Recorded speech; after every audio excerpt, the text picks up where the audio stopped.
The 2025 Los Angeles wildfires will go down as one of the most destructive and costly natural disasters in American history.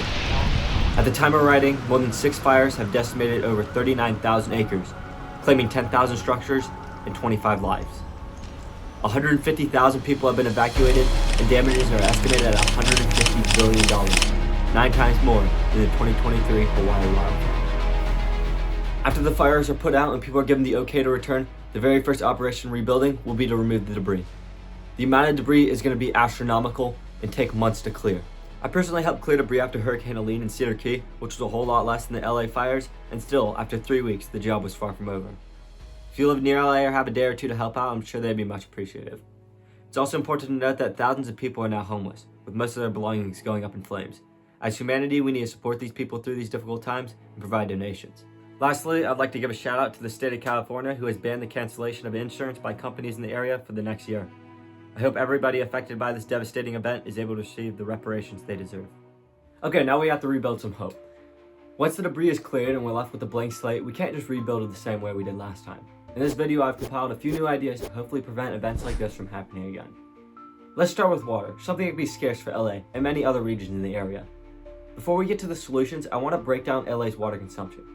An estimated 194 billion gallons of rain fell in Los Angeles in 2024, yet that only made up 1% of their total consumption.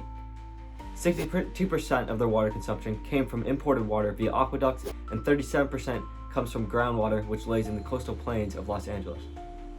Knowing these numbers, I think the first course of action is to address rainfall. Instead of runoff going through storm drains and into oceans, it should be sent to retention ponds that are just outside of the city. Even if water is just treated to agricultural requirements, it can still be used for agriculture, irrigation, and fighting fires. Second, hillsides should be better nurtured to soak up water and retain it so the land doesn't dry out. This is something that's already been done in much harsher conditions, and as a bonus, it would gather more groundwater. Next, there could be communities and residential pools that can be accessed during times of fires. These pools can be hooked up to sprinkler systems that can be used in emergency defense. It may not stop the fire from burning down the house, but it should slow down its progression. There should also be tax incentives and insurance discounts to help people convert to these methods. In more desperate times, there should be better ways to access the ocean. It isn't the best option because of the corrosion, the damage to plant and residue it leaves behind, but if a neighborhood is going to burn down, we might as well use it. This could be done by having special water towers on top of hills where salt water can be pumped into when the risk of fire is high. Well-designed neighborhoods could also incorporate features like rock gardens, retention ponds, and well-irrigated areas. These features could create effective fire breaks, assisting fire containment. Also, by carefully selecting and maintaining vegetation, mitigating the number of dry plants, and utilizing drought-tolerant species, neighborhoods can reduce the risk of fire while conserving water. These approaches could not only enhance the aesthetics of the area, but also bolster the resilience against wildfires. But let's not just stop with the landscape. Building more fireproof homes should be mandatory and part of the building code. Modern construction techniques prioritize fire-resistant materials such as metal roofs, cement siding, and double-pane windows that can withstand high temperatures. Incorporating these features like fire-rated doors and ember-resistant vents can further reduce the risks. If we can integrate these elements into our houses and neighborhoods, fires will have a substantially more difficult time spreading.